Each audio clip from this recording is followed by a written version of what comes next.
Michael Jackson's estate recently, which I don't understand. I'm going to talk about this. I actually didn't have it planned in the list of stuff that I'm going to be talking about, but I want to talk about this because this is very important and it's a very interesting, news. So Michael Jackson's estate is ran by lawyers, and then it's ran by also Michael Jackson's mom, and then the kids have some type of say in it as well. That's based off my research, what I did. So let's go over the article and see exactly what happened. So Sony Music bought stake in Michael Jackson's catalog, which is valued over $1.2 billion. So according to Billboard, Sony Music Group has closed an agreement to buy half of Michael Jackson's publishing and recorded masters catalog in a deal that sources say valued these music assets somewhere above $1.2 billion. Other sources have suggested it might be as much as $1.5 billion. At those valuations, Sony will pay at least $600 million for its stake of the legendary rights. Sony's deal with Michael Jackson estate does not include royalties from the Broadway play and or other theatrical productions featuring Jackson's music. Billboard estimated that the iconic artist's estate earns about $75 million annually. These assets include ownership of master recordings publishing for Jackson's share of his songs, his Magic publishing catalog, and revenue from merchandise royalties from theatrical shows featuring Jackson's music. At the time, Billboard estimated that within the $75 million estimate, Jackson's recording and publishing assets alone brought in $47.2 million to the estate, and that might be bringing in another $5 million to $8 million annually. The Jackson estate, however, did not take into account that his popularity appears to be growing as the streaming marketplace expands.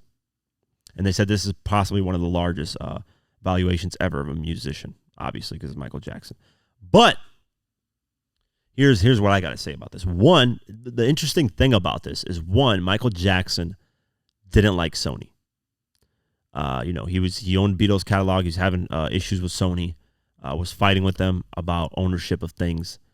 And a lot of artists do that usually. They usually end up in these situations where they're arguing with labels about stuff. And he didn't like Sony. So I'm genuinely surprised that Michael Jackson's estate sold to Sony, because that's something that's forever going to make money, publishing.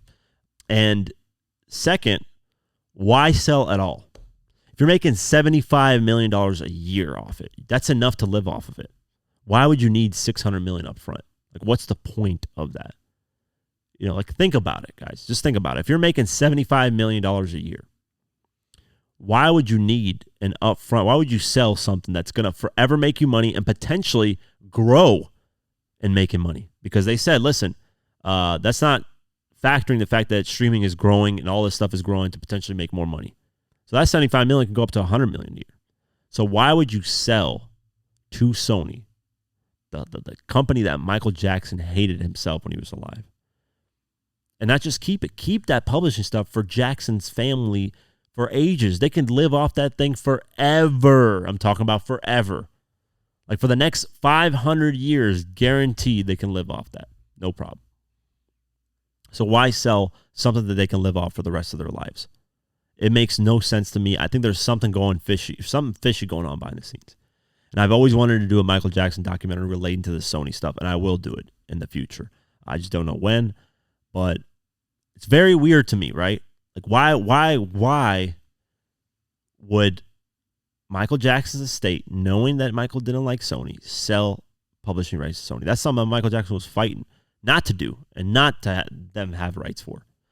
So, yeah, I'm just genuinely surprised. If I was making $75 million a year off something, I would not sell for an upfront money of $600 million. Yes, $600 million is a lot of money, but unless I was in like a financial crisis out of nowhere, like I just was done with money and just blew $75 million every year and then got into debt and whatever the case may be, then, I'd be like, shit, I'm in a slump. I got to, sell this and never get in this situation again.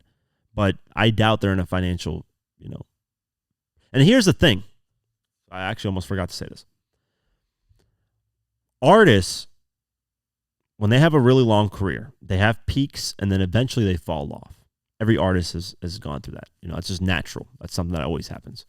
Even Michael Jackson eventually, but his fall off would be like 8 million sold. Ooh, that's a flop. But like, because this guy would sell like fucking 60 million records on one album. So if he did 8 million on one album, it would be a flop. Meanwhile, like 50 Cent's best 8 million on Get Rich or Die Trying is seen as a huge success. So his fall off is a whole different tier of fall off, but he fell off, right?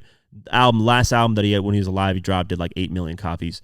A lot of people viewed it as a flop. That's which is insane. To do 8 million and consider it a flop is crazy, but that's Michael Jackson's standards. Anyways, had his peak, fell off. The popularity kind of goes away when they're alive. And guess what happens? When they die, all of a sudden, boom, fans, mourn the artist, want to feel nostalgic about the artist, and they start buying a bunch of stuff relating to the artist, from CDs to merch to whatever. And then, because of the artist not being here anymore, depending on what level they're at, their aura grows even more. They become even more popular because more and more people talk about them. And that's what's happened with Michael Jackson. And if you look in the music industry, history-wise, labels have preferred artists that have been done with their peak to actually die versus staying alive. They actually want the artist dead because their sales spike and they keep growing and growing and making money. I'm not saying I'm not throwing things out there and saying that Michael Jackson got killed or anything like that. I'm just saying, guys, Michael Jackson was worth more dead than alive. And you can look up all the numbers. Michael Jackson's shit has skyrocketed since he's died. It even says in this article, his popularity has been consistently growing. Want to know why? Because people miss the guy. And two, they want the artist dead because the artist can't get in the way of things. When Michael Jackson was alive, he was getting in the way of Sony owning publishing rights and fighting them and speaking out and using his voice. Now that he's dead, nothing's being said. Family's doing their thing. I mean, they're coming. Also, we're forgetting they're about to come out with a Michael Jackson movie. That's about his life. I think it's a TV series or movie. I don't remember, but they're casting for it. It's going to be called Michael. Like, that's going to skyrocket his popularity again. They're going to make way more money. Like Sony's going to be eating like a motherfucker off this stuff. So, yeah, man, I think it's sad because Michael Jackson did not like Sony. So the fact that they're selling, and you guys are making $75 million a year, guys. Why would you need more money up front?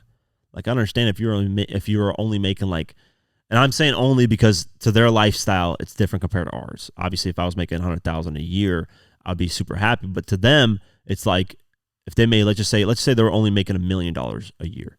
To their lifestyle and what they're used to, that's a very low amount of money. Then I can see, selling it and try to make a huge upfront money would make sense. But you're making $75 million a year. What are you spending $75 million a year on? Like, what the fuck? Where's that money's going every year?